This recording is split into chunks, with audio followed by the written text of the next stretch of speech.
बिस्मिल्लाहिर्रहमानिर्रहीम। आज हमने जिस टॉपिक पर बात करनी है वो है मुख्तारनामा, पावर ऑफ अटॉर्नी।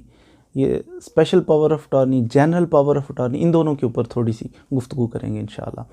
आपने रूटीन में अगर कभी आपका कचहरी में जाना हो तो ऊपर लिखा होता है मुख्तारनामा बनवाएं जनाब, मुख्तारनामा ख़ास, मुख्तारनामा आम। ये मुख्तारनामा क्या है, ये स्पेशल पावर ऑफ अटॉर्नी और जनरल पावर ऑफ अटॉर्नी, ये क्या चीज़ें हैं, थोड़ा सा इसके बारे में सीखेंगे इंशाल्लाह। इससे पहले कि हम मज़ीद आगे चलें, हमारे चैनल को अगर सब्सक्राइब नहीं किया तो फ़ौरन सब्सक्राइब कर लें। वीडियो पसंद आए लाइक भी कीजिए, शेयर भी कीजिए। मुख्तारनामा आम, इसको कहते हैं जनरल पावर ऑफ अटॉर्नी। दूसरा मुख्तारनामा ख़ास, स्पेशल पावर ऑफ अटॉर्नी। अब इनमें क्या डिफरेंस है? डिफरेंस ये है कि बाज़ दफ़ा, और ज़रूरत क्यों पेश आती है, बाज़ दफ़ा हम अपने इख्तियारात किसी दूसरे बंदे को ट्रांसफ़र करना चाह रहे हैं। मिसाल के तौर पर मैं आउट ऑफ कंट्री हूँ और पाकिस्तान में मेरे ख़िलाफ़ किसी ने केस कर दिया।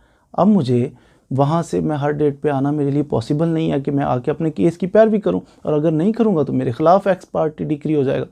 इसका हल ये है कि मुझे चाहिए कि अपने किसी काबिल एतमाद दोस्त को, अपने भाई को, अपने वालिद को, किसी को अपने इख्तियारात जो हैं वो तफवीज़ कर दूँगा मैं स्पेशल पावर ऑफ अटॉर्नी या जनरल पावर ऑफ अटॉर्नी के ज़रिए, कि जो फ़लाँ शख्स जो है मेरे बिहाफ पर अदालत में पेश होगा तो मेरे केस को ये लड़ेगा, वकील करेगा, ये जनाब केस का जवाब देगा, अपील करना पड़े वो करेगा, रिवीजन करनी पड़ेगी हाई कोर्ट में वो करेगा, जो भी यानी ज़रूरियात पड़ी ये मेरे केस को डील करेगा। इसके लिए मुझे पावर ऑफ अटॉर्नी किसी बंदे को देना पड़ता है।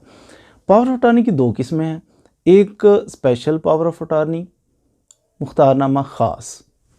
ये ख़ास इसलिए से कहते हैं कि ये किसी चीज़ के बारे में मखसूस जो राइट्स हैं वो देता है। मिसाल के तौर पर मैं बिजली का मीटर लगवाना चाह रहा हूँ लेकिन मैं अवेलेबल नहीं हूँ, मैं नहीं लगवा सकता, टाइम नहीं है मेरे पास। मैं फिर ऐसा करता हूँ, स्पेशल पावर ऑफ अटॉर्नी, फ़लाँ प्रॉपर्टी है उसके बारे में मैं मिस्टर ए को स्पेशल पावर ऑफ अटॉर्नी दे रहा हूँ, लिख के दे दे, मैं जनाब सो एंड सो फ़लाने अपने दोस्त को जनाब ये स्पेशल पावर ऑफ अटॉर्नी दे रहा हूँ कि ये मेरे बिहाफ पर ये मीटर लगवा लें, या कुछ और छोटा मोटा काम करना हो तो स्पेशल पावर ऑफ अटॉर्नी मेरे केस में पेश हो जाए। स्पेशल पावर ऑफ अटॉर्नी इसको दे रहा हूँ कि ये मेरे केस में पेश हो सके। महदूद से इख्तियारात हमने ट्रांसफ़र कर दिए, special power of attorney. General power of attorney ये होता है कि बहुत सारे इख्तियारात, तकरीबन सारे इख्तियारात किसी बंदे को दे दिए। मेरा एक मकान है, उसके बारे में मैं जनरल पावर ऑफ अटॉर्नी, मुख्तारनामा आम इस बंदे को दे रहा हूँ कि मेरे बिहाफ पे ये बंदा एग्रीमेंट किसी से करे, इस प्लाट को सेल करे, इस गिरा दे, इसको तामीरात मज़ीद कर दे, बिजली का मीटर लगवा ले, केस चल रहा है उसको निपटा दे, सारा कुछ ही कर ले इस प्लाट के बारे में या इस मकान के बारे में। यह है जनरल पावर ऑफ अटॉर्नी, मुख्तारनामा आम।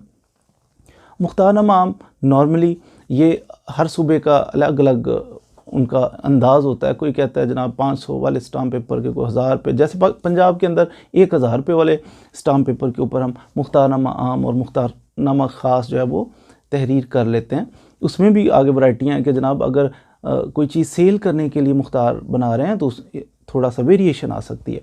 यानी पंजाब के अंदर मिसाल ले लेते हैं कि 1000 रुपये का स्टाम्प पेपर आप लें, उसके ऊपर एक तहरीर लिखें, मैं सो एंड सो फ़लाँ बंदे को यूँ अपना मुख्तार ख़ास या मुख्तार आम इस मकसद के लिए अपॉइंट कर रहा हूँ, तो मेरे बिहाफ पे ये बंदा अपॉइंट हो गया। मुख्तार ख़ास अपॉइंट करें या मुख्तार आम अपॉइंट करें।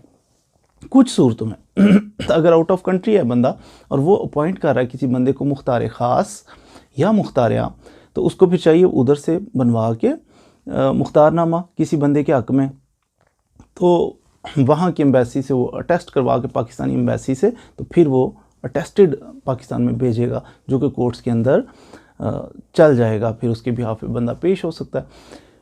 मुख्तारनामा कुछ सूरतों में जो है ना वो ख़त्म हो सकता है। मिसाल के इसकी चंद मिसालें मैं अर्ज़ करता हूँ। मिसाल के तौर पर आपने किसी बंदे को अपॉइंट किया मुख्तार कि ये मेरे बिहाफ पे बयान दे, मेरे बिहाफ पे बेचे, ख़रीदे, जो भी करे। आप चाहते हैं कि ये बंदा जो है ना ख़तरनाक है, इसकी नीयत को ख़राब लग रही है मुझे, ये तो नुकसान पहुंचाएगा। आपका काम है कि वो मुख्तारनामा जो ऑलरेडी आप उसे दे चुके हैं, मुख्तारनामा ये ख़त्म करवा दें। पहली बात तो है मुख्तारनामा जब दें, स्टाम्प पेपर लिया, उसके ऊपर तहरीर लिखी कि मैं मुख्तार इसको अपॉइंट करता हूँ, उसके बाद नोटरी पब्लिक से वो अटेस्ट करवाएं।